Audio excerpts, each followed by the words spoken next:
Hi, I'm Matthew Posa, CEO of Headspace and Acting Communications Officer for this video.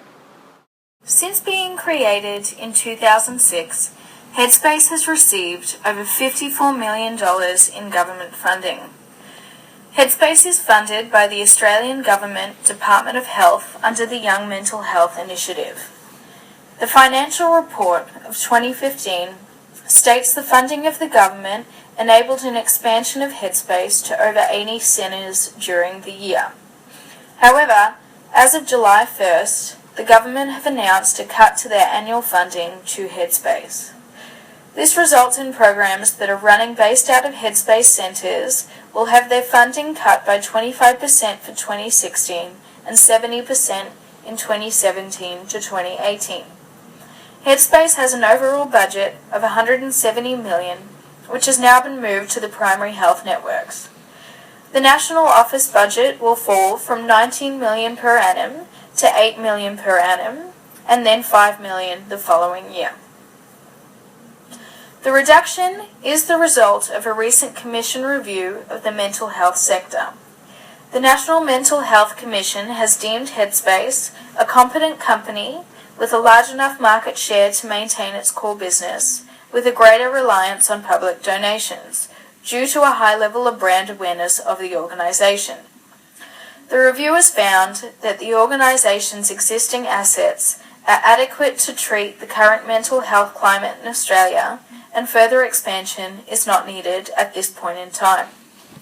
Their report stated that Headspace had become too overly centralised, with rigid management requirements imposing on local services.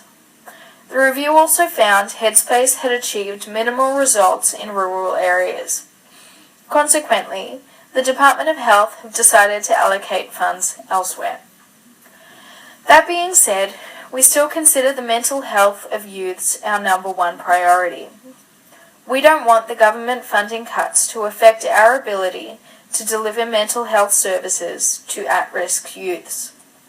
However, this change means we will review our expenses and make cuts where we can. The budgets of each department will be examined and revised accordingly. We will have to review business practices with a fine-tooth comb to ensure we can get the most out of our restricted resources. As a result of the changes, we are reaching out to all stakeholders to help us cover the reduction funds from the government. To do this, we are asking for an increase in volunteers to work alongside our employees, as well as reaching out to everybody to increase the donations made to the cause of helping those youths with mental health issues. As an avenue for keeping all parties up to date on the happenings within Headspace and how your efforts have and are helping the overall operations of the organisation, we will be relying on our social media pages, including Facebook, Instagram and Twitter, alongside our website, to provide you with constant updates. Launching soon will also be a new campaign, outlining why we're asking for an increase in donations and volunteering and how you can go about doing this. Alongside this will be where these efforts are going, accompanied by the current situation of the organisation. The aim from this point is to increase campaigning for donations across Australia. However, with the decrease in funding provided to Headspace, the majority of our campaigning will have to be of low or no cost to our organisation.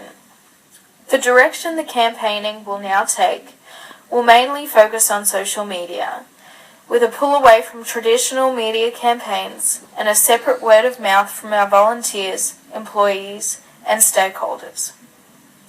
The fate of Headspace now rests in the hands of the public in a way it hasn't done before, and our drive towards the future has us aiming to stay afloat by increased public engagement and support.